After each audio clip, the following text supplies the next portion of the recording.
Assalamualaikum warahmatullahi wabarakatuh. Waalaikumsalam warahmatullahi wabarakatuh. Dengan sahabat Ipari, Bapak Warid selaku penyuluh agama Islam KUA Kecamatan Puger. Pak Warid, gimana kabarnya? Alhamdulillah sehat Ustaz. Alhamdulillahirabbil Bagaimana alamin. juga dengan Ustaz, keluarga baik-baik saja? Alhamdulillah, ini kita di siang hari ini di jam istirahat kita ngobrol-ngobrol ya. Ngobrol-ngobrol. Ngobrol santai saja Ustaz. Iya. Ini Bapak Warid ini adalah penyuluh honorer yang sudah kemarin ikut ujian P3K dan alhamdulillah sudah lulus. Betul. Ini sedang training latihan untuk dinas Pak ya. Semoga cepat turun SK-nya Pak. Turun ya? SK-nya Ustaz. Kalau sudah turun SK-nya itu kan berarti dinasnya beneran Pak. Wah, harus itu. Harus. Tapi sudah ditata Pak ya, dari kan pastinya kan ketika di honorer kemarin itu kan ada kegiatan di sekolahan, di mana itu sudah mulai ditata apa belum? Alhamdulillah Ustaz, kemarin per Februari tanggal 1 kita sudah kumpul. Di situ juga sudah hadir bersama kita Pak Kepala Sekolah, kurikulum, dan saya sendiri selaku operator langsung membagi jadwal yang sebelumnya Full mapel ya. mapel saya sudah diberikan ke guru mapel yang lain yang masih linear juga dengan mapel saya. Iya. Ya pada intinya harus siap ngantor mulai hari Senin sampai Jumat 5 hari kerja jam 7.30 sampai jam 4 sore kalau Senin Kamis. Untuk hari Jumat sampai jam 16.30 kan begitu. Siap. Memang arahnya ke sana Ustaz. Makanya kita jauh-jauh hari kita sudah siap sehingga nanti kita sudah tidak usah repot ngatur-ngatur lagi. Ketika sudah ada perintah dari terutama Kasih Bimas, Kemenak Jember, kita langsung startnya mulai dari pagi jam berapa Ustaz? 7.30. 7.30. Iya. Insyaallah sampai jam pulang jam 16.30 ya. Dan kira-kira sudah siap belum menerima gajinya ini? Wah, kalau masalah gaji itu memang impian dari dulu ini. Ya, yang penting adalah kinerjanya nanti. Malah yang kita khawatirkan nanti dengan gaji yang sudah layak, terus tidak dibarengi dengan kinerja yang sesuai gitu. Makanya ya kita di sini semua penyuluh dan juga staf, terutama selaku yang pemangku kebijakan lah. Kita nanti di awal ketika sudah full semuanya duduk bersama ngatur mana tupoksi kita masing-masing harus ada pembagiannya sesuai dengan itu bidangnya masing-masing. Kira-kira pengen tetap di Puger apa di tempat lain Ustaz? Sangat pengen sekali Ustaz. Di Puger saja ya. Iya. Wong saya dari rumah ke sini jauh-jauh. Tapi ya termasuk perlu disyukuri juga kan sebelumnya awalnya di Bondowoso. Di Bondowoso. Itu saya di Bondowoso itu ya alhamdulillah diberkati. Itu di Bondowoso sempat berjalan berapa bulan kan? 1 bulanan. Gimana kesannya ngantor dari Jombang ke Bondowoso? Ya kebetulan saya waktu itu memang wirawiri ya, jadi nggak full di sana, pulang Sabtu sore, Sabtu pagi misal pulang itu enggak. Jadi saya itu PP, tapi 1 hari nginep, 1 hari pulang. Ya lumayan perjalanannya itu berangkat. Berarti di sana ini ya kos ya? Di sana kebetulan tidur di kantor KUA Pak. Oh kantor KUA. Ya mungkin kalau di sini mungkin tidurnya ya di aula kayak gini lah. Gitu. Nah cuma bedanya di sana itu enggak perlu kipas angin. Iya. Karena di sana itu di lereng gunung. Di lereng gunung ya sebenarnya ada keinginan sih sekali-sekali main-main ke sana ya, tapi ya alhamdulillah ya Ustaz ya Kemenak mengupayakan terhadap kita selaku bawahan supaya bisa pulang ke tanah airnya. Dan saya dari rumah Keting ke Bondowoso itu Ustaz kira-kira 100 kilo. 100 kilo. Itu sekarang kalau dari rumah ke sini sekitar 24 kilo. Nah, berarti kan saya sudah di korting 76 Iya, kilo. Nah, kan? 76 kilo. Iya, Itu dari segi efisiensi dari tenaga, waktu waktu juga, juga, belum lagi hitung-hitungan transportasi ya Ustaz ya. betul. Transportnya berapa itu untuk bensin. Ya, Nah, sepeda iya, iya. motor saja mungkin Mm-mm. sekali berangkat sampai pulang ya kisaran 100.000 lah. Itu. Nah, cuma gini Ustadz, Mm-mm. kita bicara tentang penyuluh ya. Iya, iya, iya.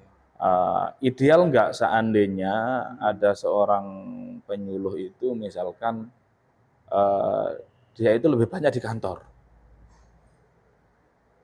Tergantung Ustaz. Ya, Eh, kalau memang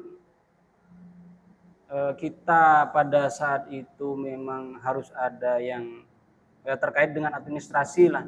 Kita kan terkait dengan kepenyuluhan juga ada yang sifatnya laporan online, laporan pertanggungjawaban online gitu ya. iya betul. Bisa kita kerjakan di kantor. Selama masih jam kantor dan kita tidak ada tugas kepenyuluhan, ya harus mau tidak mau kita harus kantor. Ya, memang idealnya harusnya penyuluh itu di lapangan, Ustadz. Mm-mm, Harusnya. mm-mm. Karena dia itu kan memiliki Iya, kelompok-kelompok binaan, apakah itu masuk ke iya, iya, pengajian-pengajian betul. lingkungan atau apa gitu. Nah, cuma memang untuk mulai tahun kemarin yang saya alami itu, ternyata di kantor pun juga kita ada kerjaan selain administrasi ya. Iya, betul. Di kantor itu ada yang namanya konsultasi, juga ada namanya bimbingan perkawinan. Perkawinannya Nah, betul. sejauh ini bimbingan perkawinan memang sudah yang dulunya harus klasikal sekarang kan bisa BIMWIN Bisa win-win mandiri. mandiri, betul. Nah, tentu Ustadz Warid ini sudah pernah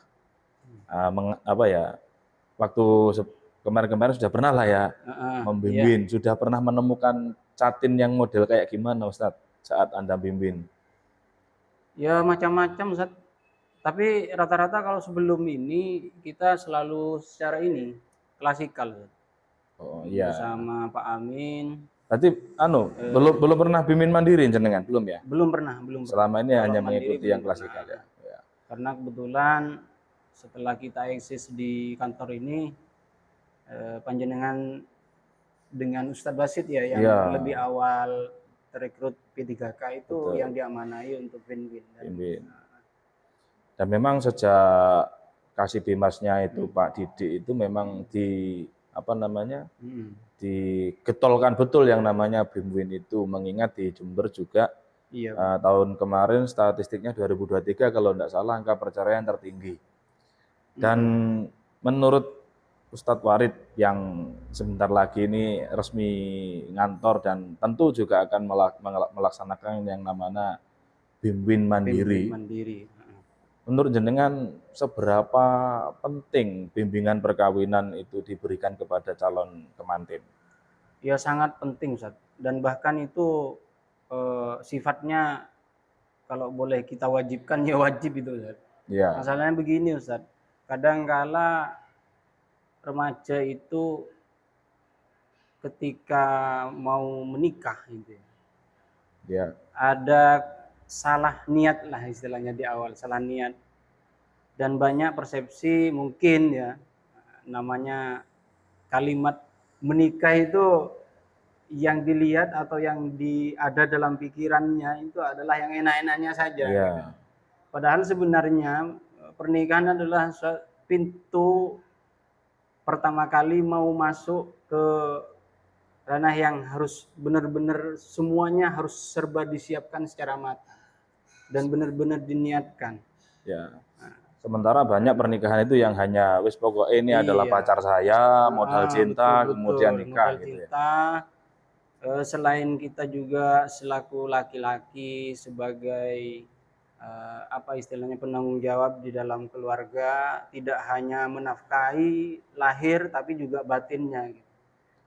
Dan kadang-kadang itu catin itu enggak tahu apa kewajibannya sebagai suami, apa kewajiban sebagai istri. Dan memang komplek ya, di Puger ini komplek. Ya ada yang sudah tahu karena pendidikannya memang di pesantren atau tapi kadang juga ada yang mohon maaf itu dari kalangan yang umum. ketika kita tanya hak dan kewajibannya istri itu apa, kadang-kadang itu betul. nggak bisa jawab. Hmm.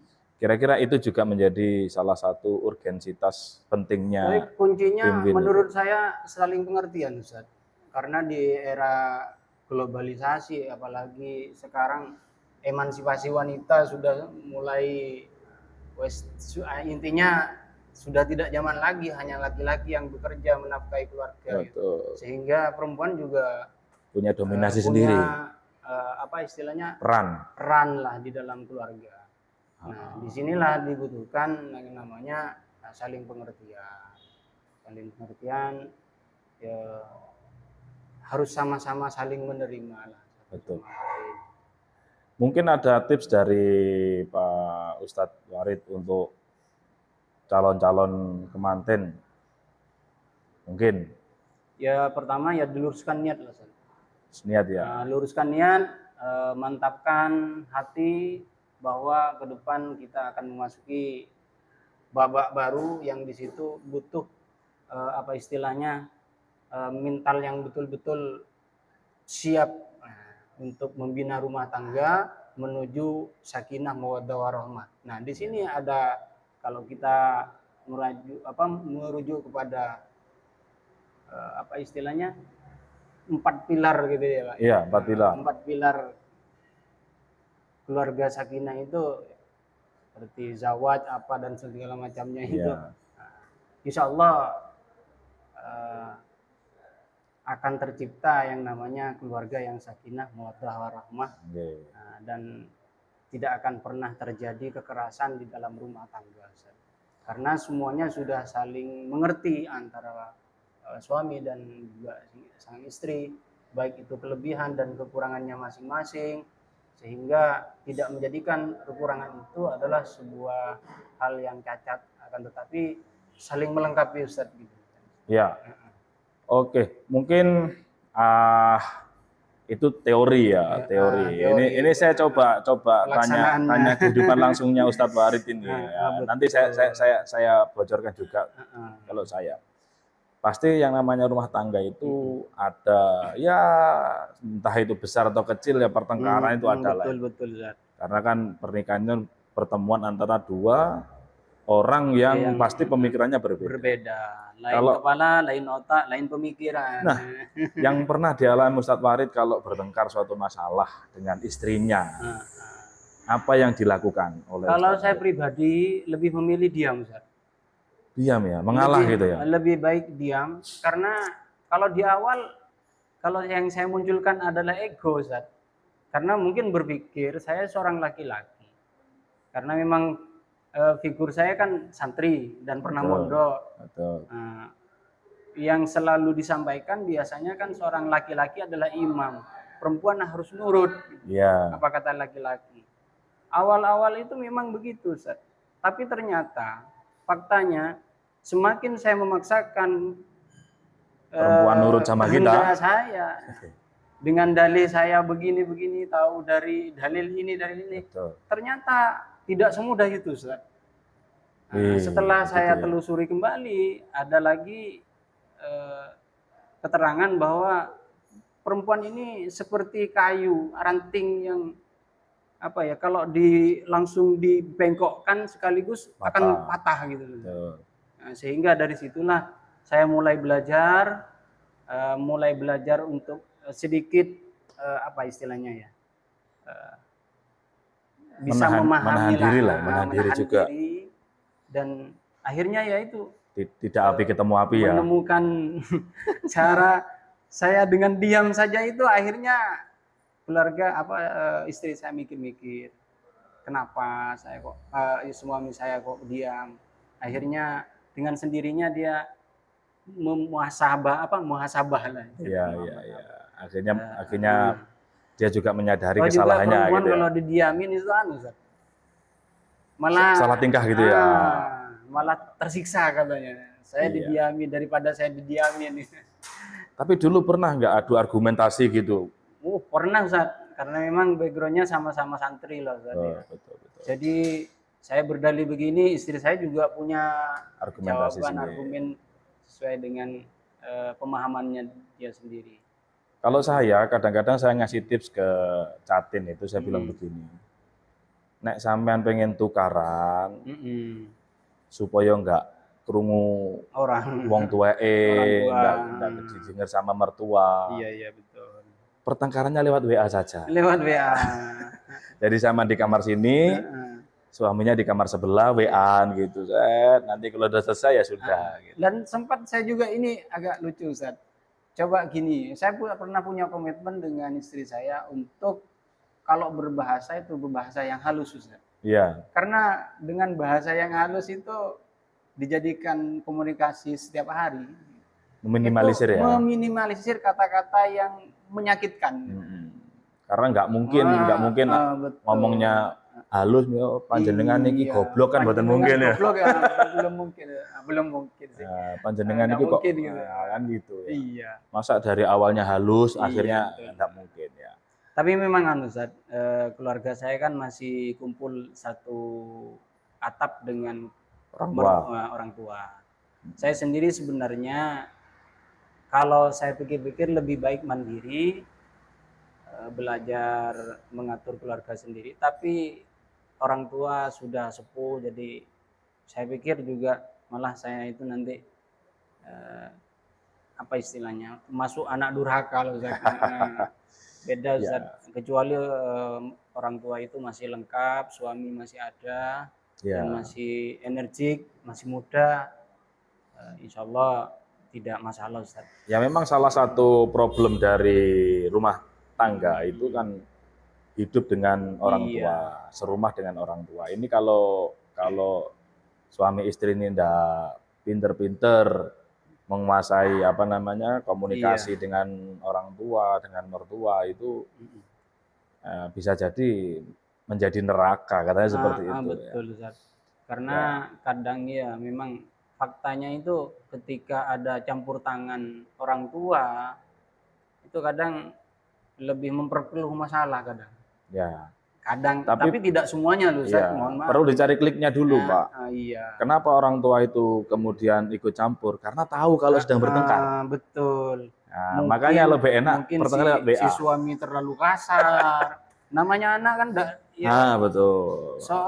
Sebagai seorang ibu atau seorang ayah, saya tidak pernah memukul, saya tidak pernah berkata-kata kasar. Loh, ketika itu kok malah suaminya seperti itu. Iya, makanya orang tuanya nggak terima kan begitu ya. Nah, karena orang tua tahu ya. Alhamdulillah sampai saat ini saya menerapkan itu. Kalau adu argumentasi pakai tulisan melalui WhatsApp sehingga tidak pernah terdengar pertengkaran gitu. Bosan ngetik-ngetik begini Pak, kalau tukaran dia enggak puas Ustaz. Ya. Jadi apa yang harus saya sampaikan itu kayaknya enggak akan tersampaikan. Bisa mewakili enggak? Unek-unek kalau pemikiran saya kenapa lewat WA itu begini. Kita membaca unek-unek katakanlah istri kita ya. Kita mau jawabnya itu mikir. Nyari kata-kata yang tepat dan itu bisa ada waktu yang cukup lah untuk kita mikir jawabannya itu. Sehingga yang terungkapkan itu bukan dari nafsu tapi dari rasionalitas berpikir. Kalau bertengkar face to face langsung itu kebanyakan nafsu yang. Tapi mungkin gini Ustaz, karena kemampuan seseorang kan berbeda-beda ya Ustaz. Betul. Istrinya jenengan mungkin dengan pesan jenengan yang seperti itu langsung paham. Tapi ini yang terjadi pada keluarga saya Ustaz. Biasanya kalau bertengkar ada sesuatu yang tidak cocok dari saya, biasanya ketika saya sudah ada itu lewat WA Ustaz. Nah, ketika saya jawab itu pasti ada persepsi lah istilahnya. Ya, mispersepsi. Mispersepsi. Sehingga untuk saya menjelaskan tidak bisa melalui WA juga Ustaz. Betul. Harus saya jelaskan secara langsung baru paham istri saya itu. Nah, ini beda ya Ustaz ya. Beda. Mungkin Ustaz Warid meskipun dari Madura jiwanya sabar ya. Wah, enggak gitu juga Ustaz.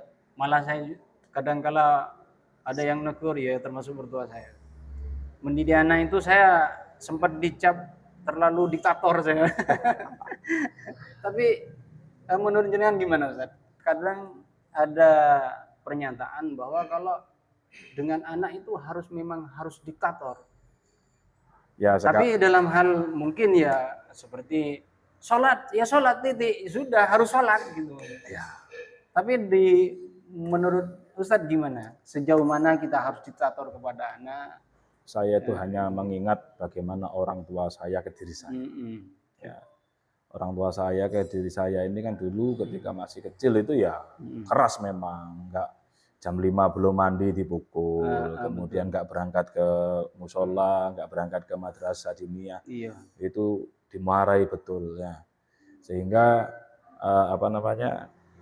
hal-hal semacam itu memang penting mengingat anak di zaman sekarang itu cobaannya atau pengaruh dari luar itu sangat luar biasa. Nah, hal semacam itu sekarang itu dibenturkan dengan ilmu-ilmu parenting. Gak boleh ngomong kata jangan dan seterusnya kepada anak kan gitu ya. Ilmu-ilmu parenting itu. Mematikan ya daya pikir, kreativitas apa itulah gitu ya. Padahal kebanyakan kan justru ketika terpaksa itu malah jadi kan. Kan gitu. Nah, kalau saya ke anak saya sudah menerapkan rasa takut ke anak saya itu sejak kecil. Sejak kecil, Ustaz. Jadi anak saya itu saya enggak usah ngomong, saya lihat aja gini, kalau dia salah itu sudah bingung sendiri. Berarti kalau melakukan hal negatif seperti ini, maka nanti berdampak begini. Kalau begini nanti berdampak begini, begitu ya, Ustaz? Saya tidak begitu banyak menjelaskan ke anak saya gitu.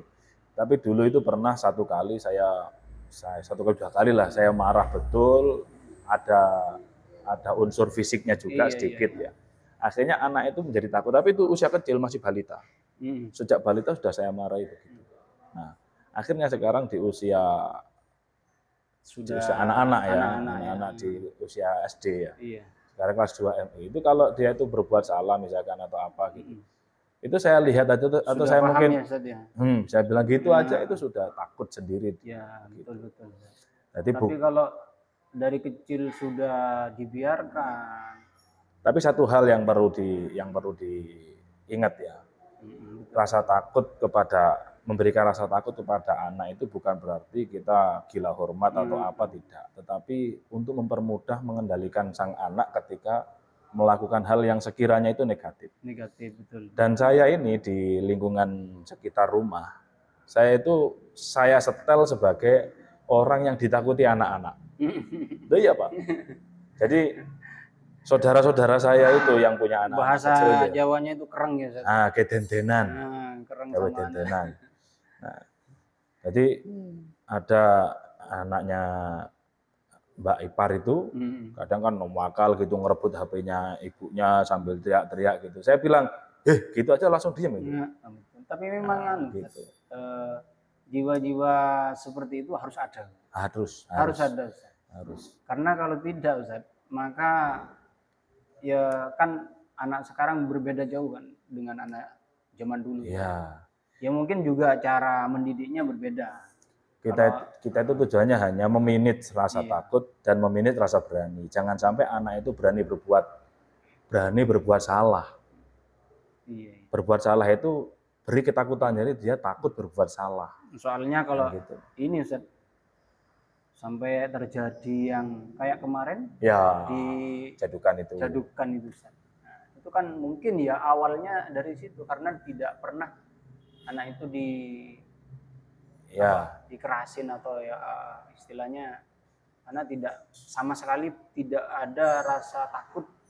Ya, tapi juga perlu tahu itu harus ada yang namanya tarik ulur. Jangan kemudian diberi rasa takut terus jadi harus ada rewardnya juga. Harus ada reward. Saya itu dulu kalau awal-awal memarahi anak saya itu setelah saya marahi ya saya ajak jajan, kasih sayang, dicium ya betul kan. Saya juga mempraktikkan seperti itu sama anak kan. Jadi kadang orang begini, saya itu kereng padahal mendidik anak, tapi anak selalu dengan saya, Pak. Jadi setiap saya itu bekerja keluar pagi, pulangnya sering ditanya kapan Nabi pulang. Gitu ya. Padahal saya paling keren di keluarga. Ya gitu. Kalau memang sudah pas, benar-benar sudah sesuai dengan kesalahannya, saya marahi. Tapi setelah anak nangis, saya marahi, saya gendong, saya cium, Ustaz. Saya ajak, ayo kamu mau beli apa? Beli mainan. Saya turuti. Ya. Nah, saya turuti. Bahkan uniknya biasanya kan nenek atau kakek itu kan tidak terima ya kalau Iya. anaknya dimarahi sama Rata-rata ayahnya iya kan nenek gitu kan. itu. Nah, tapi di saya itu malah saya itu dijadikan bahan untuk nakut-nakuti. Misal ada cucunya dari ada anaknya Mbak Ipar itu nakal gitu. Ono om loh gitu. Malah Iya. neneknya itu bilang gitu, ono om loh. Jadi supaya terkendali. Gitu. Jangankan dimarahi, batuknya jenengan itu ditakuti sudah. Ya ada dehem gitu aja sudah bingung Iya. itu anak-anak itu. Oke, saya kira Iya, itu Ustaz. Ustadz ini sudah hampir 30 Nggak menit. terasa ya Ustaz, ngomong Ini seperti ini jagung-jagung. memang perlu Ustaz, Ya. sharing ya Ustaz. Kan katanya itu bikin konten itu sulit. Iya. Jagongan gini loh jadi konten kan begitu ya. Santai-santai Ustaz, ya. Tadi dibuka dengan salam apa enggak ya? Dibuka dengan salam ya? Alhamdulillah kayaknya Iya, jenengan. iya, oke. Jadi ini masih perdana kita sharing-sharing dengan sesama penyuluh. Mungkin di lain waktu kita akan juga sharing-sharing juga. Mungkin dengan yang lain, dengan Pak Mutin atau dengan yang lain, atau dengan masyarakat mungkin. Ini Memang Mas. gini Ustaz, harapan kita sempat ngomong-ngomong santai lah kemarin Iya. sama Mas Amin. Kita nanti akan membuat studio kecil gitu Ustaz. Betul. Studio kecil, kita kasih background di belakang Kemenang Ipari atau Bimas. Betul, mengingat juga sekarang ada perintah untuk konten positif di betul. penyuluh. Jangankan di masyarakat Ustaz, kita penyuluh juga akan perlu Betul sekali. perlu penyegaran. sharing. Perlu sharing, entah itu terkait dengan kehidupan pribadi atau dengan masyarakat yang kita hadapi ke depan. Oke, saya kira itu Ustadz Warid. Baik, terima kasih Ustaz. Yang perdana ini semoga nanti bisa berlanjut ke episode-episode berikutnya, jadi tidak berhenti di sini. Saya kira itu para sahabat suluh, ya, sahabat suluh bahasanya ya, sahabat suluh ya. Demikian yang kami jagongkan, semoga ada yang bisa dipetik pelajaran. Kalau sekiranya ada yang negatif, tinggalkan saja. Saya kira itu. Kurang lebihnya mohon maaf. Wallahul muwaffiq ila aqwamit thoriq. Wassalamualaikum warahmatullahi wabarakatuh. Waalaikumsalam warahmatullahi wabarakatuh. 30 menit ya.